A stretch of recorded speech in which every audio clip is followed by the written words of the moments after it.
Saudara, 4 dari 13 mahasiswa Aceh yang telah mengikuti masa observasi inkubasi virus corona di Hanggar TNI di Natuna, Kepulauan Riau, Senin pagi tiba di Bandara Sultan Iskandar Muda Belambintang, Aceh Besar.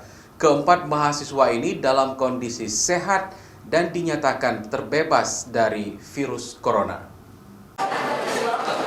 Kepulangan 4 mahasiswa asal Aceh tentunya setelah proses karantina di Natuna dan telah dinyatakan bebas dari virus corona. Mereka disambut oleh kerabat dan teman mereka yang telah kembali lebih awal dari China sebelum Wuhan virus corona. Pemerintah Aceh tidak melakukan penyambutan khusus terhadap sejumlah mahasiswa tersebut. Hanya terlihat sejumlah petugas dari Dinas Kesehatan Provinsi Aceh serta Dinas Sosial Aceh. Keempat mahasiswa tersebut tiba pada pukul 8.45 pagi di Bandara Sultan Iskandar Muda Belambintang, Aceh Besar. Kemudian langsung dijemput oleh sejumlah kerabat dan teman mereka.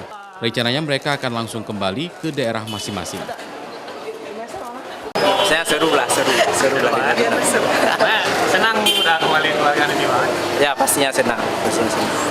Rencana ke depannya tunggu dulu sampai Wuhan kondusif. Nanti kalau memang dah kondusif baru kembali lagi ke Wuhan, insya Allah. Selain itu, sejumlah mahasiswa lainnya juga direncanakan akan dipulangkan oleh pemerintah Aceh dalam 2 hari ini. Dari 13 mahasiswa Aceh yang telah melakukan proses karantina, 11 orang diantaranya akan langsung kembali ke Aceh dan 2 diantaranya menetap sementara di Jakarta. Syahril, Kompas TV, Aceh Besar.